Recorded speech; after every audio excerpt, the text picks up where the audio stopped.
নমস্কার বন্ধুরা, পম্পার কিচেনে আপনাদের সকলকে স্বাগত। আজ আমি অপূর্ব স্বাদের একটা মালাই কুলফির রেসিপি আপনাদের সাথে শেয়ার করব। এই মালাই কুলফিটা বানাতে কোনো রকম গুঁড়ো দুধ, কনডেন্স মিল্ক কিংবা কোনো রকম ক্রিমের আমি ব্যবহার করব না। শুধু তাই নয়, আইসক্রিম মোল্ডেরও দরকার পড়বে না। সামান্য কয়েকটা ঘরোয়া উপকরণ দিয়ে অপূর্ব স্বাদের এই আইসক্রিমটা আমার মতো একবার বানিয়ে দেখতে পারেন। অসম্ভব সুন্দর খেতে লাগে। একবার খেলে দেখবেন বারবার বানাতে ইচ্ছা হবে। তাহলে চলুন দেরি না করে আজকের এই অপূর্ব স্বাদের ম্যাঙ্গো মালাই কুলফির রেসিপিটা দেখে নেওয়া যাক। আজকের পাকা আমের যে রেসিপিটা বানাবো তার জন্য দেখুন এখানে আমি বেশ কয়েকটা পাকা আম নিয়ে নিয়েছি। আপনারা চাইলে কিন্তু আমের পরিমাণটা একটু কম বেশি করে নিতে পারেন। যে যতটা আজকের এই রেসিপিটা বানাবেন তার উপর ডিপেন্ড করে আমটা ব্যবহার করবেন তাতেই হবে। তো প্রথমে আমের খোসা ছাড়িয়ে আমের পাল্পটাকে আমি খুব ভালোভাবে ব্লেন্ড করে নেব। এবার দেখুন একটা মিক্সির জার আমি নিয়ে নিয়েছি। এখানে আমি মিচড়ি ব্লেন্ড করে নিয়েছিলাম। এবার দেখুন এখানে নিয়েছি আতপ চাল, ছোট চামচে 3 চামচের মতো এরকম আতপ চাল আমি নিয়ে নিয়েছি। এটাকে আমি 15 মিনিট আগে ভিজিয়ে রেখে দিয়েছিলাম। তো এই সম্পূর্ণ 3 চামচ চাল আমি এর মধ্যে দিয়ে দিলাম। আর এই যে জলটা রয়েছে সেটাকে আমি দিয়ে দেব।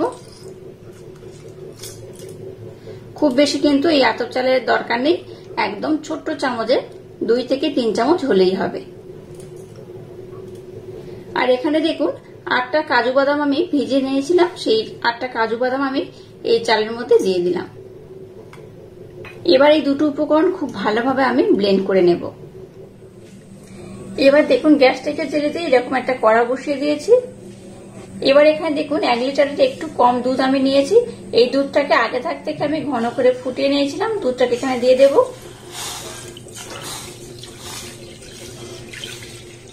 এর মধ্যে সামান্য একটু এলাচ পাউডার দিয়ে দিলাম। গ্যাসের ফ্লেমটাকে একদম লো টু হালকা মিডিয়াম দিয়ে দুধটাকে আমি আরেকটু ফুটিয়ে নেব।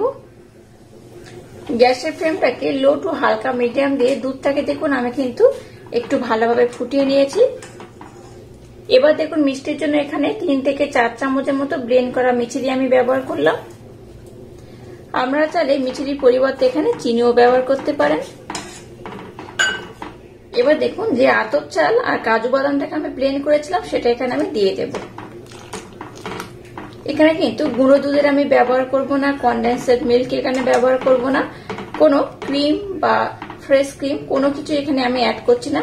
একদম সহজ পদ্ধতিতে আজকের এই আইসক্রিমটা আমি বানাবো বা এই কুলফিটা বানাবো। আশা করছি আপনাদের ভীষণ ভালো লাগবে। সমস্ত মিশ্রণটাকে দেখুন একদম অল্প অল্প করে দিচ্ছি আর এইভাবে নাড়তে থাকছি। সম্পূর্ণ মিশ্রণটাকে আমি দিয়ে দিলাম। গ্যাসের ফ্লেমটাকে এবার লো টু হালকা মিডিয়াম দিয়ে এটাকে আমি আরেকটু ফুটিয়ে নেব।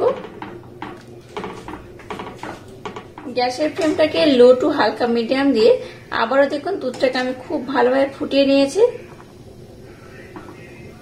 এবার দেখুন দুটো আমি স্লাইস রুটি নিয়ে নিয়েছি। এবার এই রুটিগুলোকে এইভাবে টুকরো টুকরো করে কেটে আমি দুধের মধ্যে দিয়ে দেব।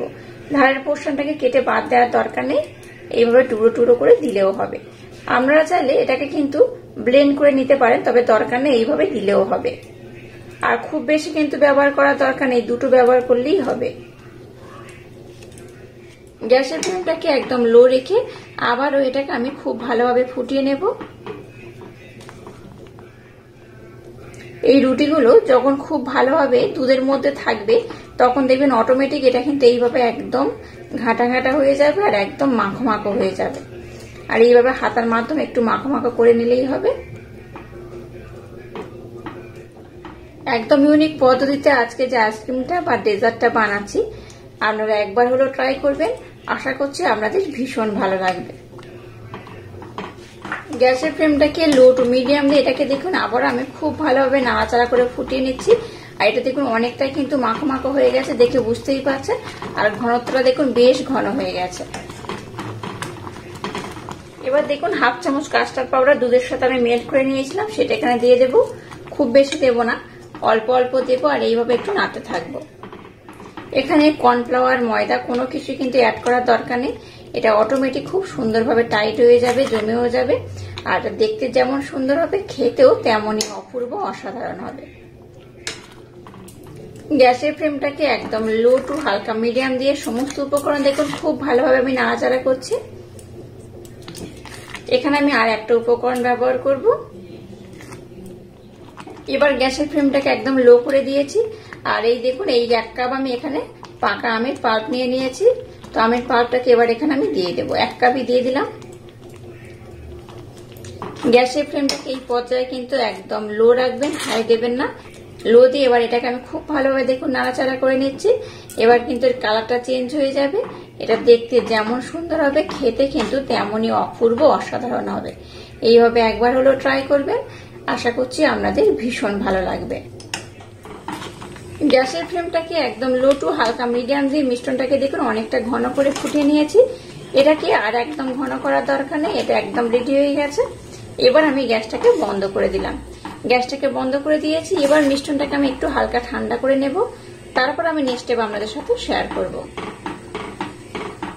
মালাই আইসক্রিম বা যে ডেজার্টটা বানাচ্ছি সেটাকে এবার দেখুন এর মধ্যে রাখার জন্য একটা আমি এরকম টিফিন বক্স নিয়েছি। আপনাদের হাতের কাছে যেমন পাত্র থাকবে সেইভাবে জমালেও হবে। এবার এই মিশ্রণটাকে এই পাত্রের মধ্যে একদম ভরে ভরে দিয়ে দেব। সমস্ত মিশ্রণটাকে দেখুন এই পাত্রের মধ্যে ভরে দিয়ে দিয়েছি। এবার দেখুন কিছুটা আমন্ড আমি নিয়েছি, এটাকে উপর থেকে এইভাবে আমি ছড়িয়ে দিয়ে দেব। আপনারা আপনাদের মনের মতো ড্রাই ফ্রুট দিয়ে এটাকে ডেকোরেশন করতে পারেন, একটু কম বেশি করে দিলে হবে। আর নিয়েছি কিছুটা পেস্তা, উপর থেকে দিয়ে দেব।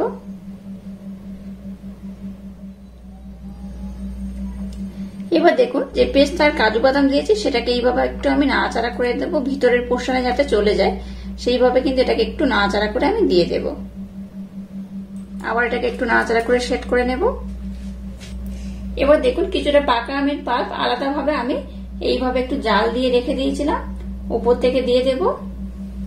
একদম ইউনিক পদ্ধতিতে বানানো এই ডেজার্টটা একবার হলো ট্রাই করবেন, আশা করছি আপনাদের ভীষণ ভালো লাগবে। এবার দেখুন এরকম বড় একটা কাঠি নিয়ে নিয়েছি।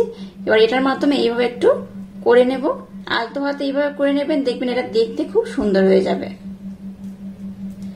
এটা তো খেতে অসাধারণ হয়, আর এইভাবে যদি সুন্দর দেখতে হয় তাহলে বুঝতেই পারছেন আরো খাওয়ার কিন্তু ইচ্ছাটা খুব বেড়ে যাবে।